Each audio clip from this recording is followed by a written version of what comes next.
I'll request the guest from the Kerala, Mr. Manoj Abraham, to give his special address on the blending mindset, skill set, and tool set in cybersecurity. I can see he can set the context of the event as well. Over to you, sir. A huge round of applause for him, please. Good morning. It's indeed a pleasure to come here and speak at this seminar. As a police officer, I just want to start with a basic question. Is there something like perfect cybersecurity? Is it a misconception? Is it a myth? And we police officers, we are all perplexed always with the question of foolproof security. So is there something like foolproof cybersecurity is what we are talking of? This question was answered way back in 2012 by FBI former director Robert Mueller, who said there are two kinds of companies in the world, those that have been hacked and those that will be. But this was further qualified by another FBI director in 2014, where he came out with a very famous statement that there are two kinds of companies in the world, those that had already been hacked by the Chinese and those that don't know they have been hacked by the Chinese. Which brings us to the moot question that everybody is hackable. Everybody, the systems can be intruded on. There is no perfect cyber security, which is a very big issue for people in law enforcement like me. Now we are in the digital world. Welcome to the digital world. This is what it is. It has changed the whole paradigm of how human being exists, how we do our business, how we go about doing our communication, education, conferences like this, etc. We have a lot of disruptive technologies coming in. You all know about ChatGPT, the artificial intelligence, the blockchain, all kinds of technologies are coming in. And these are converging also. Once these technologies converge, it's good. A lot of services will be delivered faster, quicker, better. But it opens up a Pandora box for the criminals also to operate when things are integrated, when disruptive technologies are coming in. And that's a problem for we law enforcement. Now you look at the figures.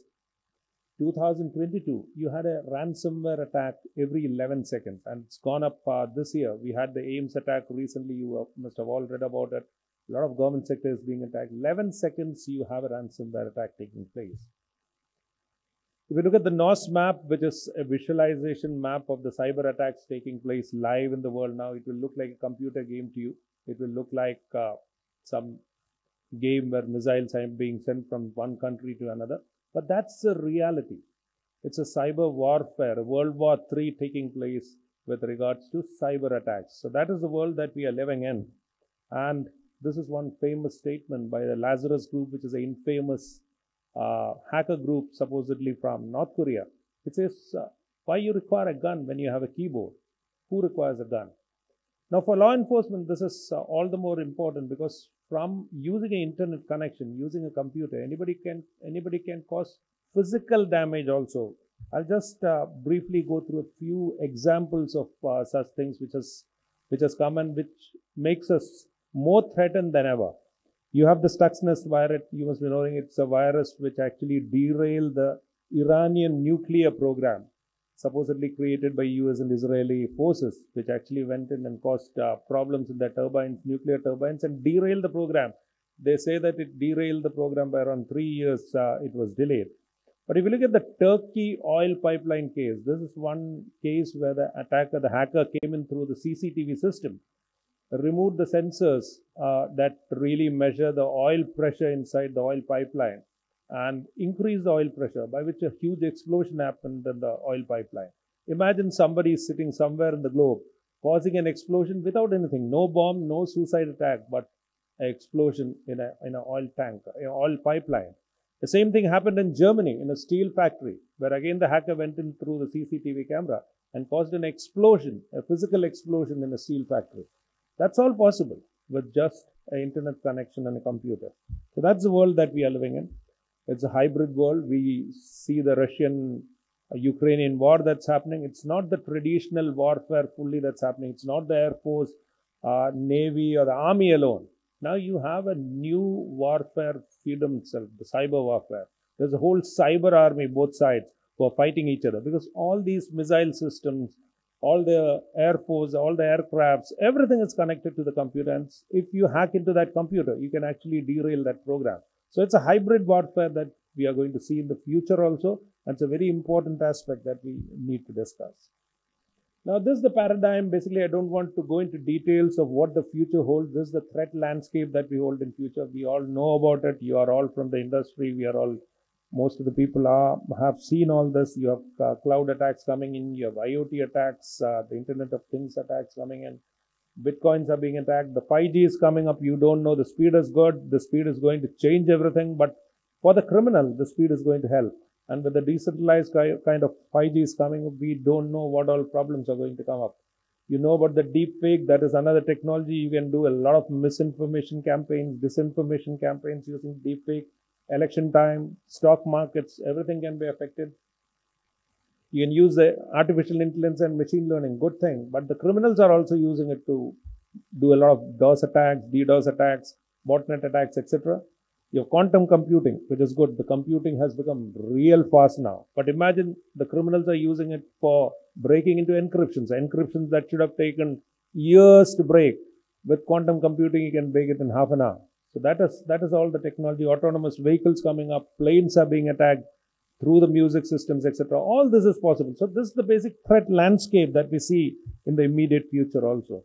Banks, traditionally, because that's where the money is, banks, of course, will be continued to be attacked. And all the banks are always under attack. So that is of course, natural. So what 2 points I just want to emphasize on. This is one thing when we go to the industry, people think that I'm a small enterprise. So nobody is going to attack me. But if you look at the figures around the globe, 43% of all the attacks that have happened are on small enterprises. So this is one factor that should really come to your mind. It's not the Facebook or the bigger companies that attack. People think that is the notion. I'm a small company. Why should I be under cyber attack? Because data is money now. So if you are a company, however big or small you are, if you're a small company, your cyber resource, your cyber security is that much weak. So you are prone to that attack. So 43% of all these small industries, enterprises. So everybody needs to concentrate on. That's my moot point. Everybody needs to concentrate on the cyber security. And another very important thing, if you look at the attacks, 93% of all attacks have happened by social engineering techniques. That is, the human being has failed. It's not the system that has failed. It's not our cyber security things that have failed. It's actually the man in the middle attack, or it's the person that has given way. Through social engineering, somebody has been asked to either click on a link or go into download something, and that's how the hacker has come into your system. So that makes it where should cybersecurity concentrate on? So that's a very important point that we need to keep in mind when we are looking at cybersecurity. So basically, I just wanted to give you that threat landscape just to make you understand that cybersecurity is a very complex problem now. Firstly, there's no perfect cybersecurity. Then how do we secure our resources? It's a very complex issue that we are dealing with. So I just wanted to bring to you, of course, this is a very broad paradigm of skill set, mindset, and tool set, and everything needs to blend together if we want to have that cybersecurity that we desire. Now, of course, these three concepts are huge concepts, but I will just give you a few highlighted points that will basically set the context for this seminar also. And it will bring forth what we need to really look at. So one of the major points that I want to emphasize on is the human firewall. I told you that most of the attacks that are taking place because of the human is failing. So it's very important that we build the human firewall. In cybersecurity, defense, its prevention is one of the major things because the attacks are coming from anywhere in the world. So it's very important that defense is one of the priority aspects. And in that, the human firewall is very important. We have the physical firewalls, we have the technology that is there, but the human firewall is also very important. Now, this human aspect has a lot of aspects, but I'll just deal with a few of the things that we need to really emphasize on. One is, of course, the skill set gap. We know that there is a huge gap in the skill set. Internationally, it's estimated that 4 million people are short in the cybersecurity realm. That's very important that we really bridge this gap. Of course, the Government of India, a lot of state governments are coming up with new universities training cybersecurity experts around the globe. But that's one thing that we really need to concentrate on in the country also. Of course, a lot of new universities, the Government of India has also taken it up on a major scale. And I think we'll be able to bridge the gap. But that's one very important thing in the whole arena of things that we need to really look at. The other thing is the training part. The training part is also capacity building. Also is something that we need to concentrate on. And this capacity building in cyber security, it's very important that's done regularly, because you can't rest on your laurels. You're trained now. After 6 months, you may be redundant, or after 1 year, that training is not going to help. So this has to be a continuous process with regard to cyber security. And this is something that you see on in the police department, the pillion rider. Basically, he doesn't know driving, so he sits behind somebody and drives. In cyber security, you cannot have any pillion riders. Every cyber security expert needs to know what his job is. You can't be a pillion rider without doing his job, sitting behind and thinking that you can do it. So in cyber security, there are no pillion riders. Everybody needs to know it. And it is not the ready-made skills that we are talking about. You go to a university, you learn something, you learn your classes, you come back, you are not a cyber security expert. The skill set that we are talking of has to be acquired, has to be built, has to be learned. And this is a continuous learning process also. It's not the ready-made skills that will help you. You have to learn on the job. You have to build your skill set. And that's very important. You build your skills one upon another. And that's very crucial in the present times. And of course, training your employees, all employees. We all are using digital resources. It's very important that all of us follow the protocols, even if we are not cyber experts. But everybody needs to follow the protocol, because one person is enough to let an intruder into your system. So all the security protocols, the do's and don'ts of cyber security needs to be known by everybody. And they needs to be aware of the latest things also, the latest threats. Everybody needs to be aware of.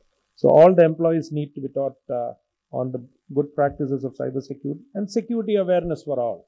In a nation state, every individual, starting from the individual to the small enterprises, to the public sector, to the nation states also. So everybody's security awareness is the key, because if you prevent something, that's the best, because detection and identification of the criminals is very difficult in the cyber security realm. Then the most important aspect is the mindset. This is what a huge change is required. We only have a few leaders, few individuals thinking in that mindset.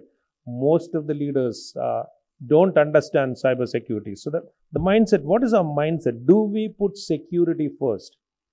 Now, being in the government, I've seen what do we do in, how do we build things? We first, suppose I had to build a house and to build an office. I build an office with whatever limited budget I have. Then I think, oh, I haven't made the guard room. So I take some more money and put a guard room. Oh, then I find that, oh, I didn't build a guest room. So then I build a guest room and a bathroom. Then I find that there is no garage. So I build a garage. After that, I'll think of security, how to secure, where's my door, where's my window, where's my gate. That's how we do security. So what I want to emphasize on, we need to be building cyber security by design, not by default. It has to be by design. Cyber security has to start from day one. We are starting the coding. We need to think of cyber security. We are doing any project. Cyber security has to be there by design. It's not a default thing or you think of it later on. So that's the point that I want to emphasize on. And of course, the FUD problem is there. The FUD problem is basically the uncertainty, the fear, and the doubt that is there. Of course, the cyber realm creates a lot of problems. The threats are there. It's a different kind of threat. The CISO or the cyber security expert that is there in the organization is always under that FUD problem. But we need to overcome that by understanding that you need to have an attitude that we can be hacked. We should be ready to be hacked. It's not that whether I will be hacked or not. I have to be prepared to be hacked. So when you are prepared to be hacked, you need to know that what is your crown jewel, or what's the Kohinoor in your organization that you need to secure. You can't secure everything. You need to understand that. So what is the crown jewel that I want to secure? And I need to put all my systems in that concentration. And one of the most important things is bouncing back. If I am hacked also, I may be hacked. How do I bounce back? We need to have a policy. We need to have an idea. So if your mindset is set on that even if I am hacked, I'll bounce back. That's the best thing to have in cyber security. So prepared to be hacked and bouncing back, even if I am hacked. This is, of course, one very important thing that we keep on emphasizing. Kerala Police, we have been doing a lot of public-private participation. Even this conference also is an indicator of that. The industry, all the stakeholders, the government need to come together. When we work together, we can build a proper framework of public-private participation of private security. We have been doing that. And that's one thing.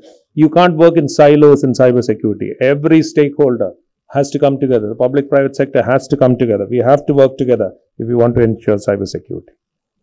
Looking at the ToolSet, most of you know, you are experts in this regard. We have a lot of concepts like layered security, integrated security. Layered security is where we put in a lot of layers so that the intruder, even if he comes through one layer, he can't go through the second layer. Integrated security is where you are integrating everything. Your firewall talks to your CCTV, etc., etc. Both these concepts, good things are there. But everybody needs to follow the internet security protocols, multi-factor authentication, ToolSet, everything knows. And we need to leverage the latest disruptive technologies that are coming up, use a lot of machine learning, artificial intelligence, even for cybersecurity, because what the machine can do, the human being cannot do. A lot of data it can handle. So we need to use all those latest techniques. And active cyber defense, that's what we keep on telling the government also. Rather than doing the preventive part, looking at the whole thing, we need to look at active cyber defense. We need to really collect intelligence, go to the dark web, see what is happening about our organization. Is somebody talking about us? What are the latest malwares being discussed there? Is somebody discussing us? So active kind of cyber defense is what we require. For that, we require dedicated cybersecurity labs, dedicated 24/7 teams, which most of the organizations have. Just now, they're telling me also West Bengal has done a lot of in this regard with a lot of cybersecurity labs coming in. So that's what we require. We need to have dedicated labs looking into all these problems, collecting intelligence, looking into the threats also. And of course, this is what we emphasize on government and everywhere. A lot of money has to go into cybersecurity. Cybersecurity is not something that you can ignore. You have to have a proper budget for cybersecurity. You need to invest because that's very crucial for your organization. And it's a constant cat and mouse game. You can't rest on your laurels. What is secure now won't be secure after 6 months, 1 year. It's a constant cat and mouse game. New things will be coming up. You need to change your technology. The patches need to come in. The tools need to change with the latest threat perception, whatever is available. So it's a constant cat and mouse game that you have it. And that's what I want to emphasize on also. Basically, to set the tone of this conference also, we need to understand there is no perfect cyber security in this world. And the threats that are coming in, they are changing. It's getting more technical. It's getting more cumbersome, complicated. And so we need to come together. We need to have those mindsets, tool sets also. Firstly, the mindset, we need to broaden it. The skill set, we need to deepen it. And the tool set, we need to sharpen it. And all three needs to blend together. If we want to work out, we need to blend together. We need to work together, the public-private sector, the stakeholders, and these three things together if we want to ensure a perfect cyber security. So that is what I wanted to say. Thank you very much once again for the opportunity for inviting me here. And I'm sure that this conference is going to discuss further on all these cyber security principles, and we can work together to build a cyber secure world. Thank you very much. Thank you, sir. Thank you, Sri Manoj Abraham, for shedding some light and giving us some great insights on the cyber security scenario and what needs to be done, what is the need of the hour. But those two figures were scary, 93% and 43%. It was a revelation for us that 43% of the attacks are aimed at small businesses and 93% of attacks are getting out of the social engineering thing. So what to do? I think this kind of conference will open up new avenues where we can all come together. Let's forget about working as a silo. Those days are gone that we are working silo in different departments. We all have to come together, be it inter-departments, be it government and industry together, be it industry together, because cybersecurity is, as sir was saying, we can't think as a default. We have to think as a design itself. It's a reality, we have to live with it, and we have to overcome those challenges. Thank you so much. That was the perspective from the Kerala, setting up the context.